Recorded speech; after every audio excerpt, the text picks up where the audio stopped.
தட்டி எதை வச்சார் எம்ஜிஆர். குழந்தைங்க இருந்தால் தானே, குழந்தை இருந்தால் தானே தெரியும்.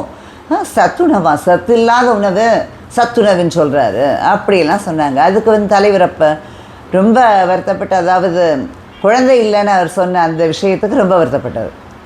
ஆமாம், எனக்கு எல்லார் குழந்தையும் என்னோடய குழந்தையாக நினச்சி தான் நான் செய்கிறேன். எனக்குன்னு குழந்தை இல்லை, மிச்ச நிறைய குழந்தைங்கள, அதாவது இவரோட குழந்தைங்களுக்கு நான் செஞ்சதை அவர் சொல்லி அசம்பிளியில் சொல்லி இது பண்ணார்.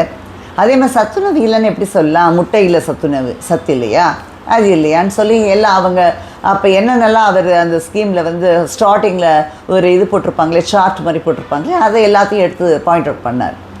இப்போ அதே பிரேக்ஃபாஸ்ட் ஸ்கீமாக, அந்த பிரேக்ஃபாஸ்ட் ஸ்கீமுக்கு குழந்தைங்க தட்டை இல்லையா மிஸ்டர் சிஎம்? உங்கள் அப்பா என்னெல்லாம் சொன்னார், நீங்கள் அதையே எடுத்து செய்கிறப்ப தான் நான் எப்போவுமே செய்வேன். டிராவிடியன் மாடலில் டிஎம்கேங்கிறது என்ன செய்யுதுன்னா, எப்பவும் தான் செஞ்சால் அது ரைட்டு, அடுத்தவன் செஞ்சால் தப்புடாங்குது. நான் தான் ப்ரீவியஸ் வீடியோவில் கூட சொல்லியிருந்தேன், நீங்கள் யாரும் செய்யக்கூடாதுடா, நாங்கள் மட்டும்தான்டா இதையும் செய்வோம் அப்படிங்கிறதா, நான் செஞ்சால் தான்டா ரைட் அது அப்படின்னு.